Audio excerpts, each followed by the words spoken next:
You're listening to the Business and Life Conversations podcast with Angela Henderson, episode 146. Hey there, you're listening to the Business and Life Conversations podcast. My name is Angela Henderson, and on this show, we talk about improving your business, life, or both by having amazing and rich conversations with brilliant guests who will inspire you and who will give you tips and tricks to help you grow both in life and in business.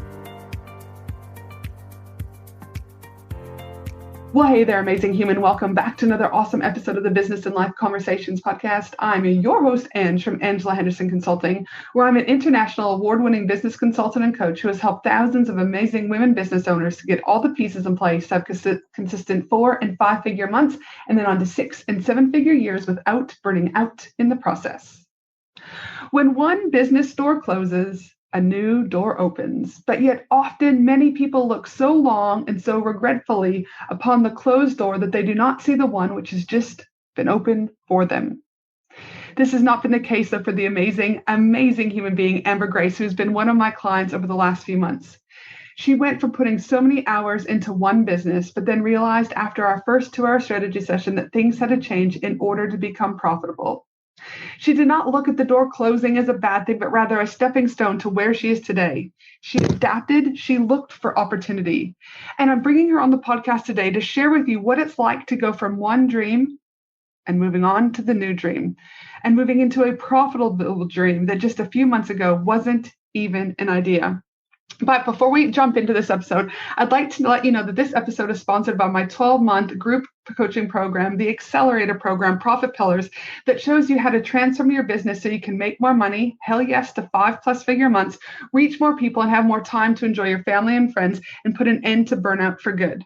For just $8 per day. That's right, $8 per day. You get one-to-one access with me, live monthly goal-setting sessions, fortnightly hot seat calls where you get your business questions answered, live co-working sessions to work on your business versus in your business, monthly guest experts that I bring in from around Australia and around the world to talk about topics like scaling, systems, hiring your first hire, and so much more.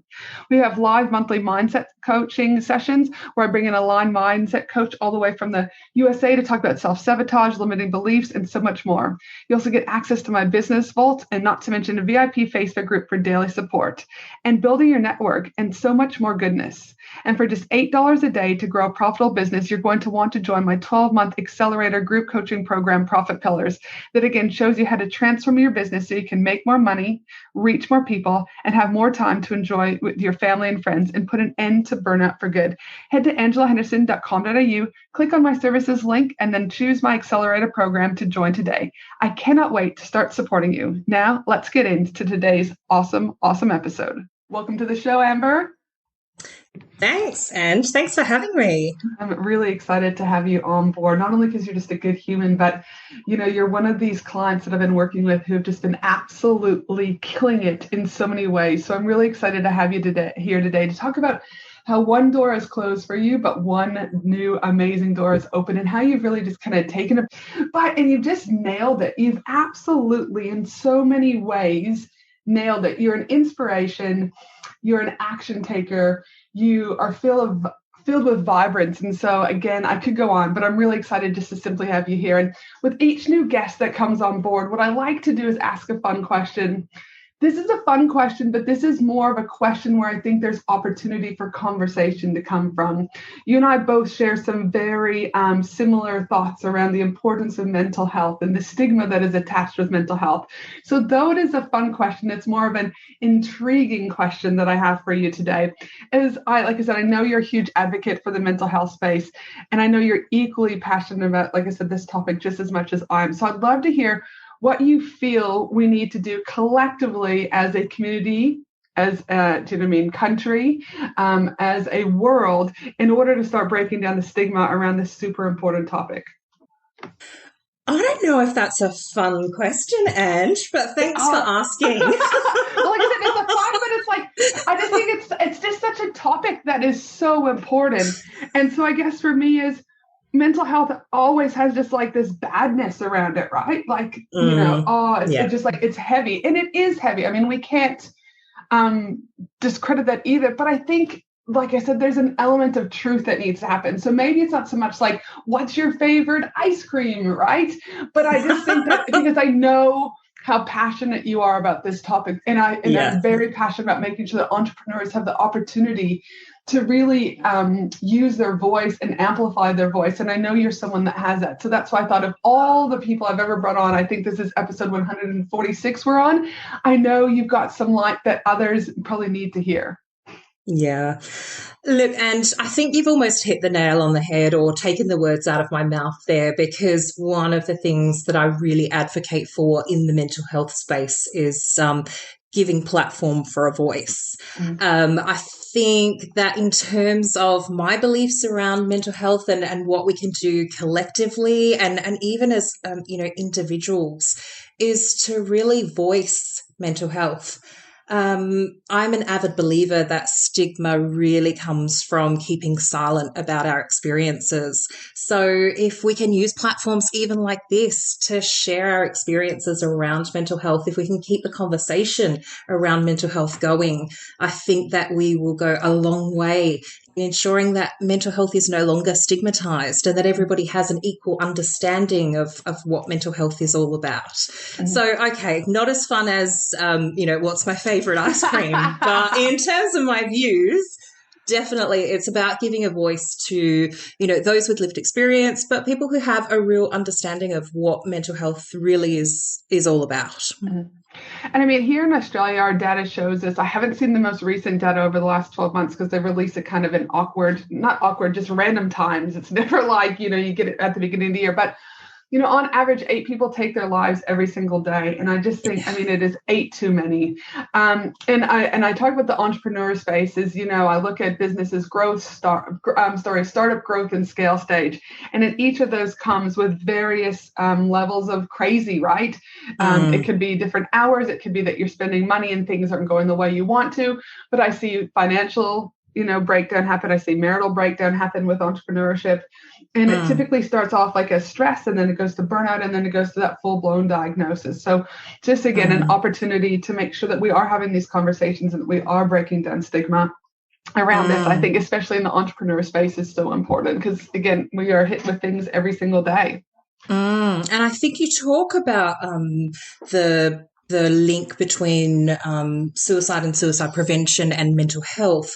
But you're right, we really need to look beyond that link and we need to start considering, some of the social and environmental factors which can contribute to suicide.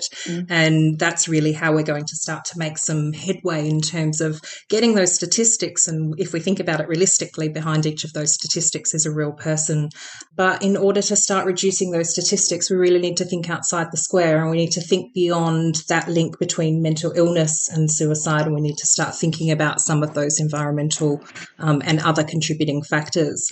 And it's something that I have a conversation with my clients about all the time. I sort of, have named myself the well-being warrior, because I think it's really important when working with people in terms of employment, and obviously as a result of the pandemic, we've had a lot of loss of employment, that we start to have those conversations about, how are you taking care of yourself? How are you looking after your mental well-being, etc.? So, I'm really glad that you've given space for this.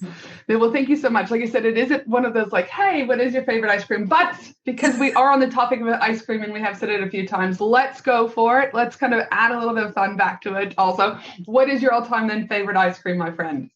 And I hate ice cream. Jeez, we're batting 100 here today. I tell you what. All right. Well, you're just going to have to tell us a fun fact then. I can say that I am an avid Nutella eater, so I do share that in common with you. Nutella on pancakes would have to be like my all-time favorite. I don't get to eat it very often, but how did I let you start working with me without eating ice cream? This should have been like one of those pre-qualifying questions. But Nutella, I will let you continue, my friend. So that is too funny.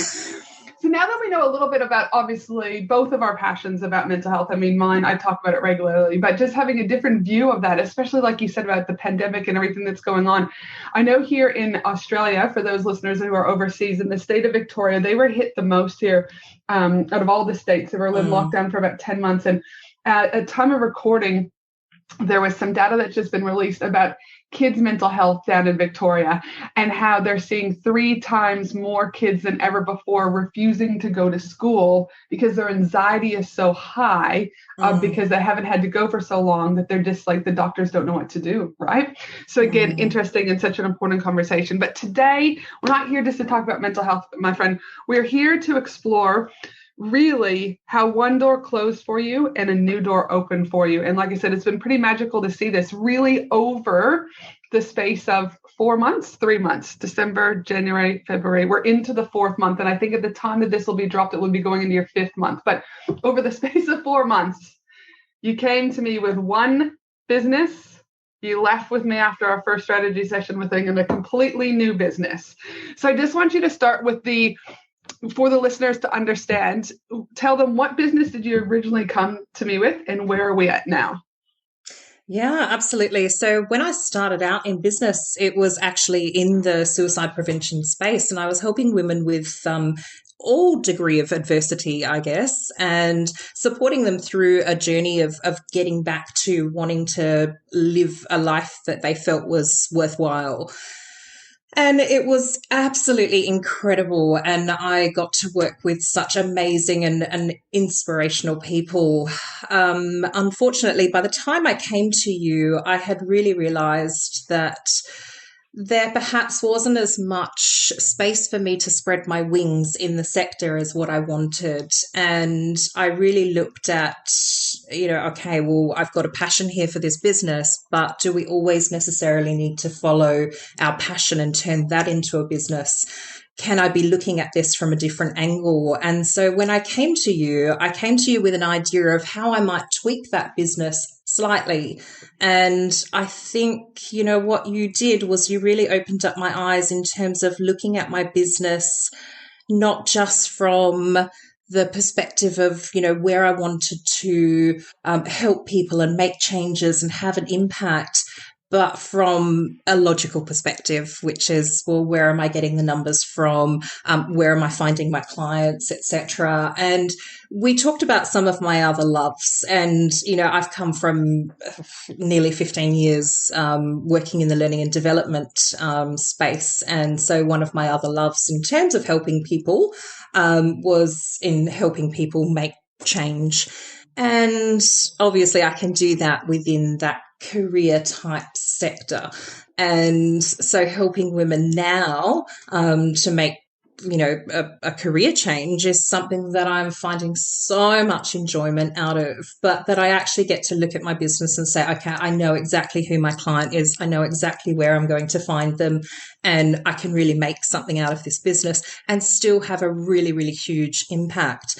A lot of my clients do sort of come to me in a situation where they're almost close to burnout. So in a sense, there's a little bit of, similarity between the two, because it's still about looking after, their mental well-being, making shifts in their mindset, etc., before we venture into that career change journey. And again, that's what people, I can appreciate that, because when people say, oh, well, do you think your 15 years as a mental health clinician diagnosing people and, doing all that was a waste? And I'm like, no, absolutely not. Those individuals that I had the beautiful opportunity to work with and to hear those stories have actually shaped me into the person that I am today. And that those, skills that I got as a mental health clinician and therapist actually allow me to capitalize on what I can do with my clients. So I would totally see how your skill set from your previous business is an opportunity to be able to just work with your women in even a more holistic approach than ever before. Absolutely. And that's one of the things that I really value about my business at the moment, is that the model that I use is one that looks for holistic outcomes for women. So as I said before, it's not about just, finding another job for someone. It's really about taking them on a journey, seeing if we can incorporate some lifestyle factors, some mindset shifts into this career change, so that they're really feeling not only fulfillment in terms of their new career, but fulfillment in terms of themselves as well. And you're right, I certainly take my previous business even as a learning experience, and it too has shaped the way that I operate in terms of, being a CEO or being a business owner. Mhm. And I know when you first came to me, and I just want to go back and touch upon that, is you actually had a brilliant business idea about suicide prevention and how you could work with those individuals in Australia who may have at some stage in their life, do you know what I mean, try to take their life, correct? Yes. However, one of the things that with all businesses is like you touched upon, passion is great. And I encourage all people that you still need to have joy in what you do, or else you're going to start to resent the work that you do. But when we really looked at the numbers about the number of people collectively in Australia that would, you know what I mean, unfortunately try and take their life every year, those numbers are limited, really, like overall, right, in the grand scheme of things. And we also Yeah. looked upon, Amber, some of the bigger competitors in your field, and you were really having to compete with really the not-for-profit organizations. And because they were a not-for-profit organization and you weren't, because you were trying to obviously make money, right, is that the problem that we faced when I started to unpack your business was that, like, hey, you know, the likelihood of us getting a grant is going to be minimal, right? The likelihood Yes. of people having X amount of money to be able to engage in your service if they're really quite unwell is probably, do you know what I mean, minimal, right? Because they might have lost their job, whatever they may not have, but a lot of times they might take some time off to recover from that. And so when we started to really look at the data, I really try to take the emotion out of that and look at what was the data presenting in front of us. And when we started to look at, you know, what could you make and profit, we were really left with not that much, right? Mm-hmm.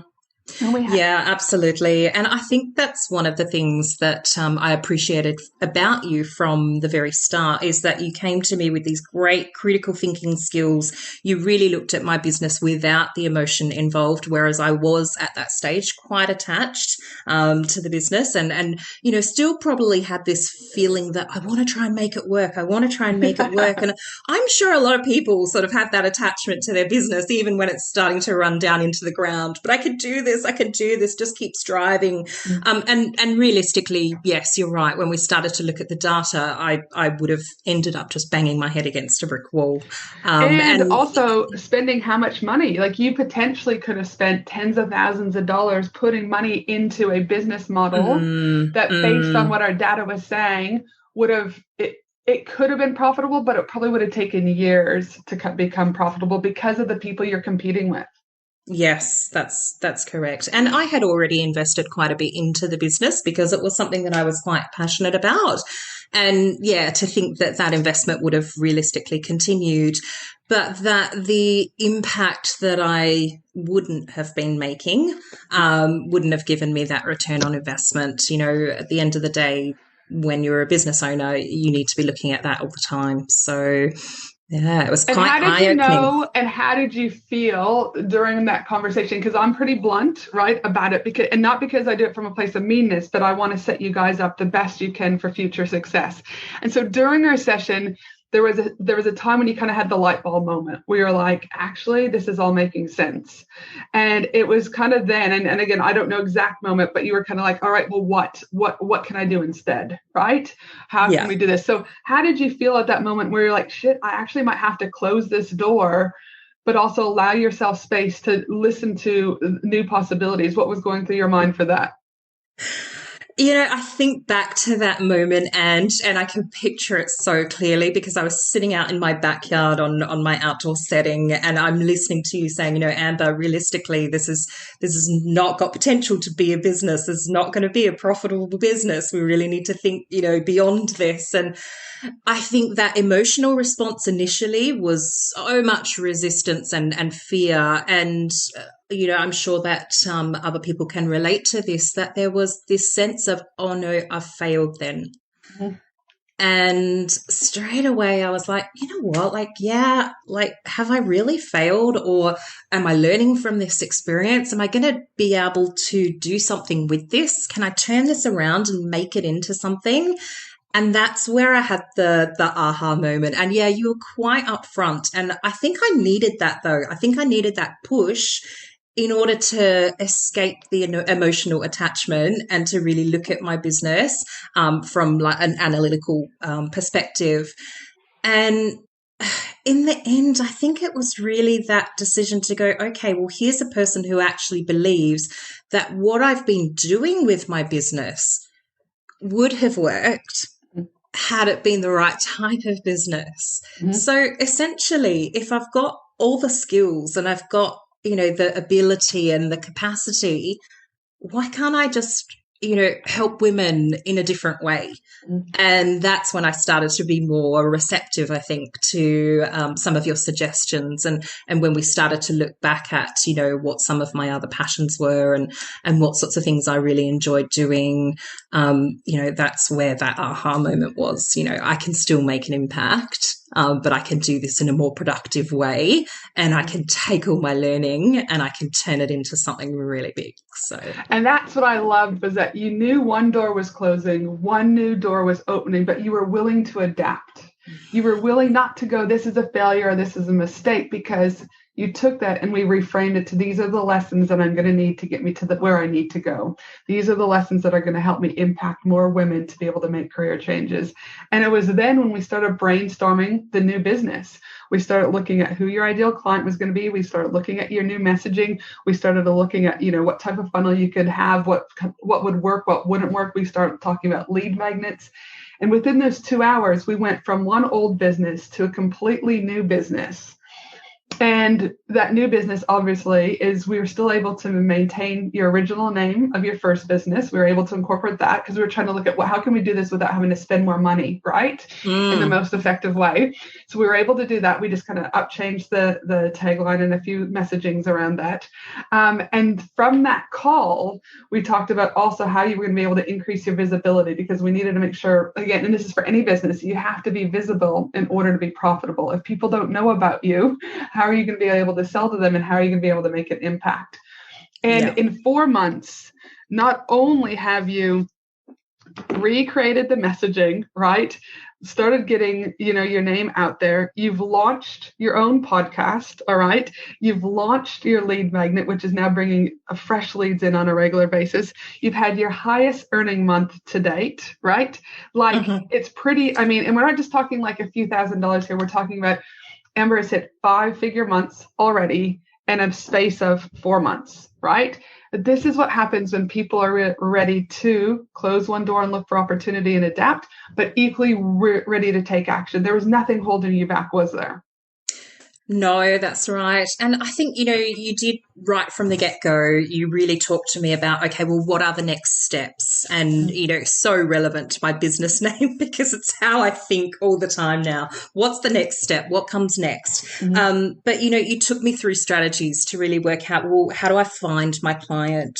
What can I implement to really grow the business financially? And what can I do in a really rapid space of time so that I'm not investing in the business without making money in return? You looked at how I could increase my network so that I could start bouncing my ideas off of people and not be completely alone in the business sphere.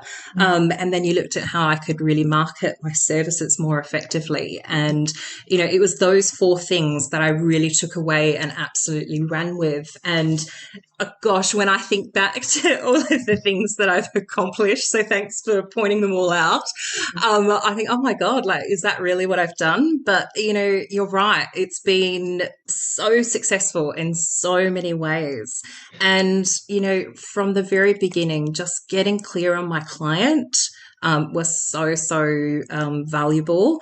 And, really refining the way that I actually practiced business was absolutely a huge component of the success that I've had in realistically the space of 2 months, because there was lots of kind of behind the scenes stuff happening to begin with, to kind of get a podcast happening, to get a website happening, to get everything, together in terms of services and what have you. But, and plus we had Christmas and New Year during that space too. Yeah, so, absolutely. Really. Yeah.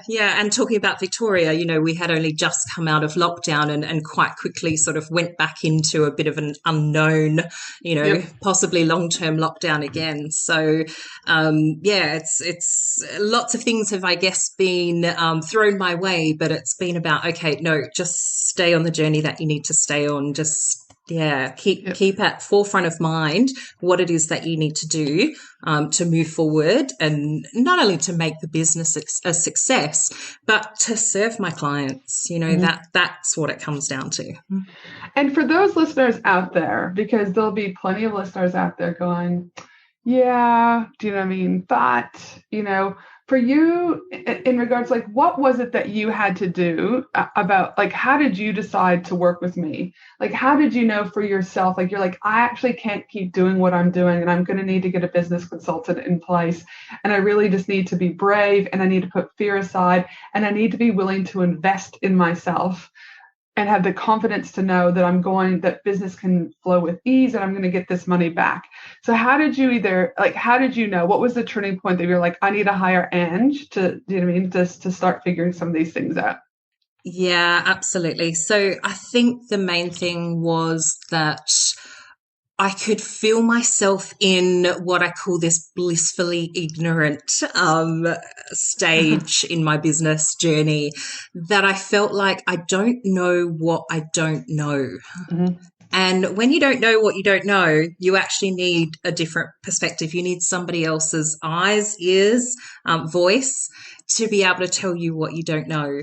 And so, I guess for me, I was introduced to you and your amazing services by somebody else. And when they spoke to me about you, they sort of said, she's really just going to tell you exactly how it is.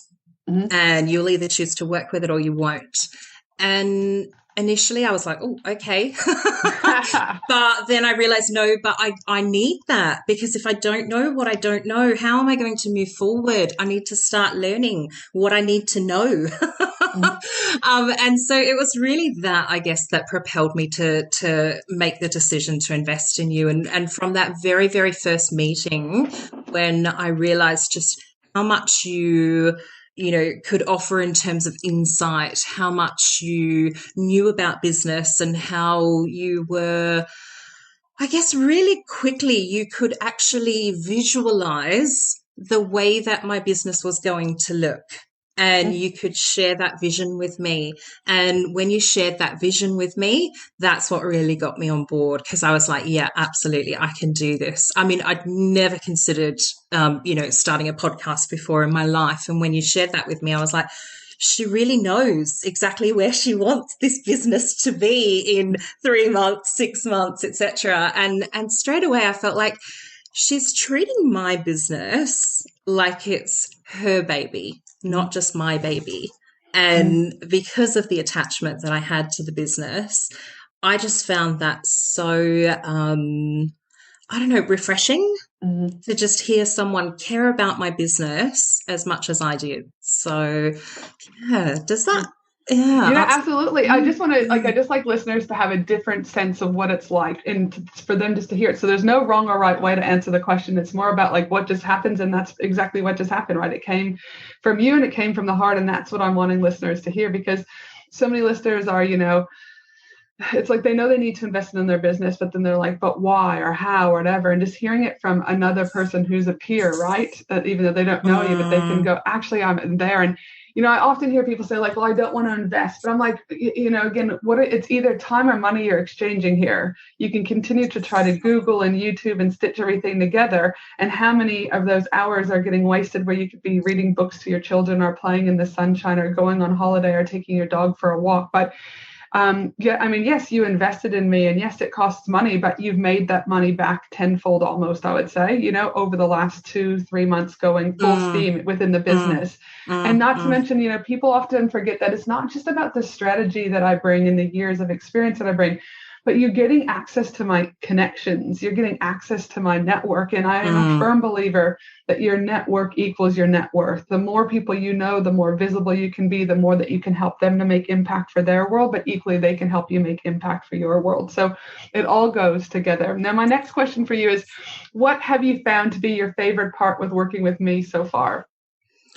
Gosh, how do I pick a favorite? Can you pick a favorite ice cream like flavor? Or Oh, dude, I mean, Nutella would probably have to win if I could. you know? Okay, well, look, I've got two favorites, so I'm going to talk really, really fast so I can actually share them both. So, Yeah. firstly, you approach every challenge with more questions and a really deep curiosity. So, it's not about spoon feeding the answers to people, and I love that. It's really about developing people as an individual, both within the business and outside of the business as well. So just being able to grow, not only by business, but also be able to grow as a person. You make me think more, and you see things through a different lens, and so for me, it's about, okay, I need that inner coach. I need someone who can see things differently than what I do, because, fair enough. Yeah, I can keep sitting on that fence and I can keep doing things the way that I'm doing, and I can keep banging my head against a brick wall. But at the end of the day, if I've got someone who's willing to show me my business in a different light, well, why not take that on board?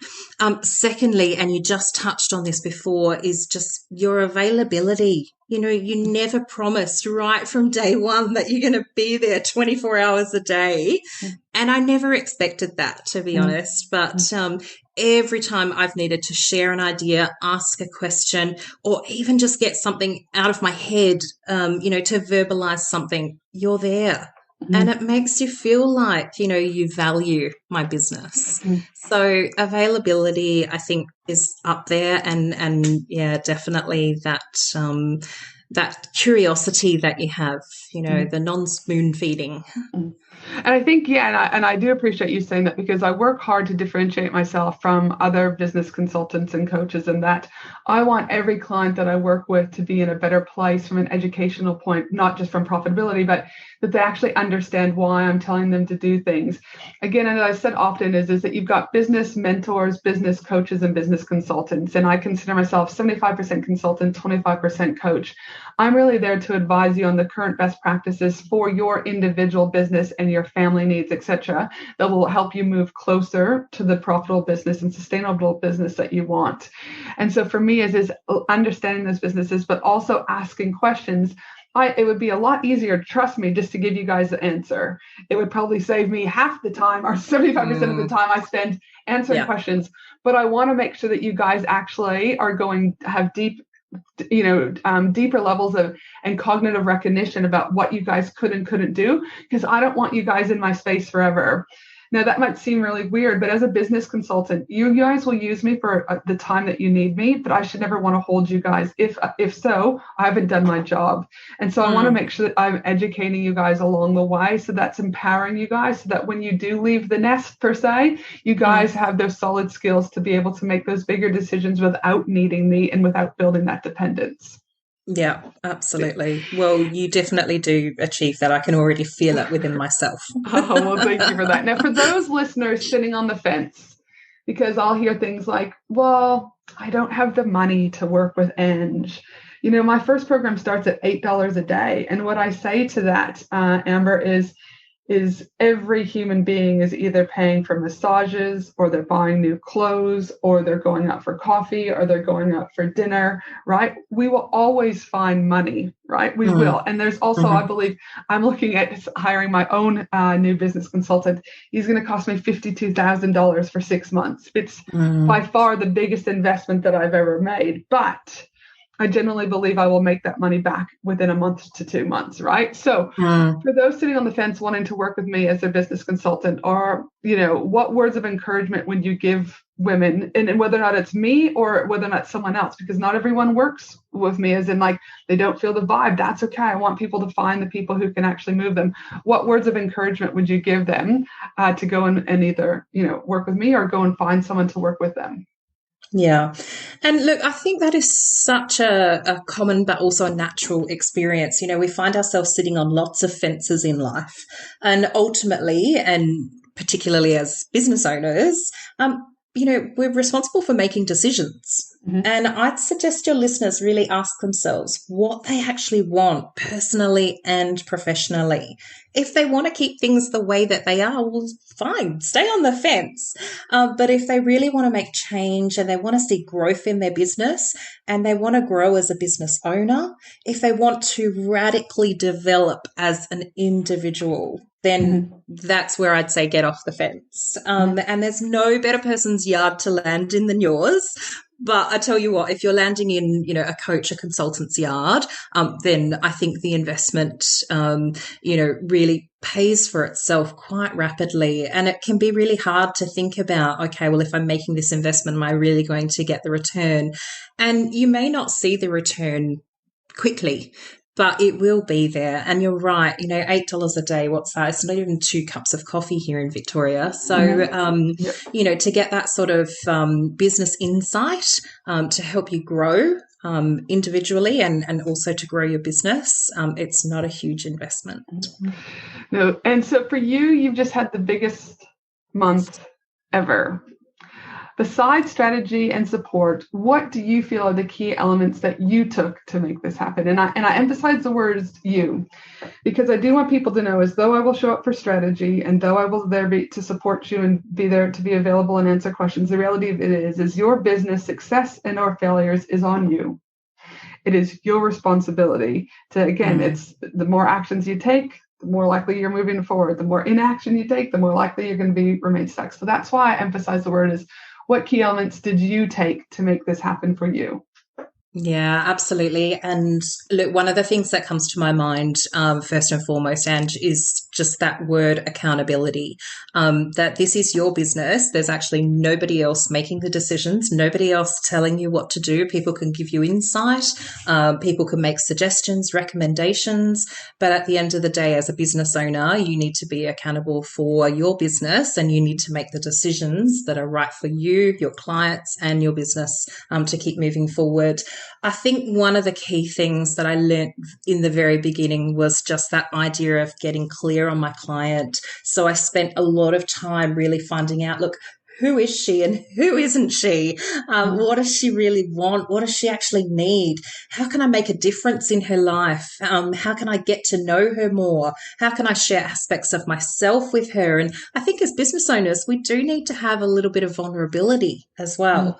And, really listening and understanding her, knowing her challenges and what she needs from me so that she can actually get to where she wants to be. That was probably crucial for me because without knowing my client, I really couldn't deliver service. Fantastic. Go on, sorry. No, and again, it's so important, right? And I guess it is so important to understand that, but I also just want to say that the art of the evolution of your client too, right? If I think about the people that I worked with when I first started consulting to the people that I work with now, big difference, right? When I first started, I was just kind of like, again, throwing things out and working with whoever kind of came into my sphere. And though I still help them, the reality of it is some of them have bad attitudes or fixed mindsets, right? And now I'm really looking for the individual who's got like a growth mindset and they're willing to take action and they don't put excuses on everything. They might be sad if something doesn't go right, but the next day they're back in it going, what can I do to make this better? And so again, just know that as important as it is to understand this person, just give yourself some grace too, and that it will evolve over time and it will get tighter over time. And the more it does evolve, the more profitable your business will be over time also. Yeah, absolutely. And I guess getting back to the idea of what sort of actions I personally implemented. I call it the art of refinement, but essentially I stopped spreading myself really thin. 9 weeks ago, I was launching a podcast. Oh, by the time this lands, it could possibly be 12 weeks ago. I was launching a podcast. I was posting 3 times a day on social media. I was putting together services. I was developing my business marketing and sales strategy. Just saying it is so exhausting. Now I focus on one thing at a time. And if that means getting support with other aspects of the business, so be it. But I really focus on that one thing and I make sure that I get it done in completion before I move on to something else. And this lets me be not only more present in my business, it lets me show up for my clients and really deliver the highest of quality in terms of services to them. And essentially it comes back to my clients. But yeah, that's something that I've really, really focused on, particularly in the last sort of 6 to 8 weeks. And I think you raised an important point there is there's going to be phases of business. There's going to be phases of business where it's just like head down, you're on the go, and business will feel a little bit harder. Not to the point of hustle, because I don't believe in hustle, but you will work a little bit harder, right? And in your instance, you had to work a little bit harder just to get over the hump, right? But now that you've gotten over the hump and you've laid those foundations, you've been able to ease off that gas pedal and just really, like you said, hone in on one thing. You can still be successful without being on Clubhouse and Twitter and Instagram and YouTube and all this. Choose one thing and do it well. Run your race course. Show up where your community is showing up. If you do one thing well, it's going to have a ripple effect for the other parts of your business. You don't have to be doing everything. Too true. It's not sustainable. It's not sustainable to do everything. Well, it isn't. And that's where I talk about the mental health side, right? Is it starts off as a little bit of stress. And then it's like people are on the point of burnout, and to the point of burnout where it's like they almost want to give up on their business. And then it turns into like literally like some people ending, like entrepreneurs I've seen end up in hospital, right? Because they're so unwell, right? From a mental health perspective, like the depression has got them or the anxiety has got them, right? And so again, you don't have to, like I always say in our group coaching calls every month, like what is your bandwidth? What is your bandwidth right now for what you can do over the next 4 weeks?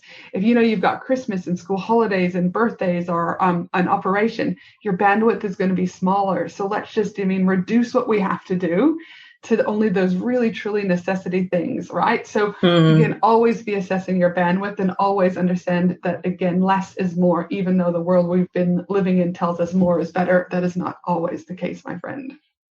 Absolutely. And I think one of the other things, and it's probably another motto of yours that I always hear in the back of my mind is, don't get caught up in shiny object syndrome.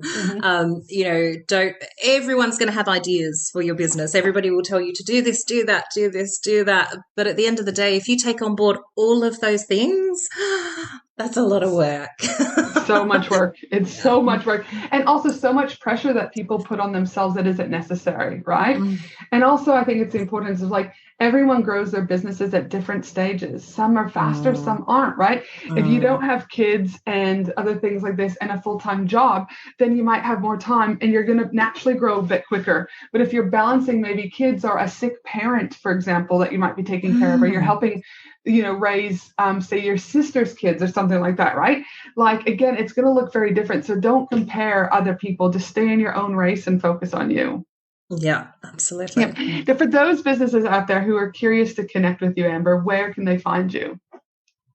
Well, I think the best place for them to go is to the website, which is secondsteps.com.au. But I'm also on Instagram and Facebook. My Instagram handle is Second Steps AU and Facebook Second Steps, capital AUS. Yep, fantastic. Now, listen, it has been an absolute pleasure working with you over these last few months. And I know we'll continue to work together in my Profit Pillars program, which is my 12-month accelerator program. And I love having you in there every day. I love the energy you bring. I love the wisdom that you bring. And I also love seeing you just go from pillar of strength. So thank you so much for being on the podcast today. I've got one final question, though, for you, Amber, is what do you know now that you wish you knew when you first started out in business?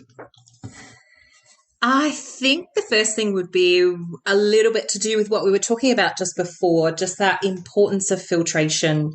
So just take on what's relevant to me and shut out what's not going to have a positive impact on my business or on me. Secondly, there's a massive pool of people out there like yourself, Ange, who have been there, done it before, made the mistakes, found the solutions, and they're really very willing to support you. And being a business owner, as I mentioned before, it can be such an isolating experience if you don't reach out and connect with people. So the connection that I've gained, not only from working with you, but being part of the Profit Pillars program, has been absolutely essential in terms of the growth of my business. And I wish that, I knew about this pool of people from day one when I started business. And then I'd also say just that ability to let go. Not grasping, not trying to change or analyze, but just giving space to something, allowing something to actually blossom. It could be a launch or a decision or a piece of feedback. Initially, I really held on to ideas very, very tightly, and it really actually stopped me from going after opportunities to try new things. So things like the podcast, which have been hugely successful in terms of connecting with my client. So sometimes it's just let go, let things happen, and, be able to make space for opportunity. Love it. Absolutely love it. And again, I can't thank you enough for being here today. But remember, as my own coach says, you're right on time. So even though you hadn't heard, don't mind the dog doing snoring in the background, people. Again, I did keep it real. It was not my stomach. It was grateful the dog snoring. But for those, as my own coach says, is you're right on time. So yes, it would have been great for you to have known about me or my services earlier on, but you were right where you needed to be because it was the lessons and the learnings that you needed. And then you came into my space and you still are right on time. So for all of you, all of those out there, you all are right on time. And remember, embrace where you're at, assess where you're at, reflect where you're at. And for the rest of you, my team and I will be putting together the show notes for this episode at angelahenderson.com.au. And then you click on podcast to be able to access those. Thanks again, Amber, for being on the show today. And for the rest of you, have a fabulous day, no matter where you are in the world. And I look forward to you joining me again next week for another awesome episode of the Business and Life Conversations podcast. Have a fab day. Thanks for listening to the Business and Life Conversations podcast with Angela Henderson. www.angelahenderson.com.au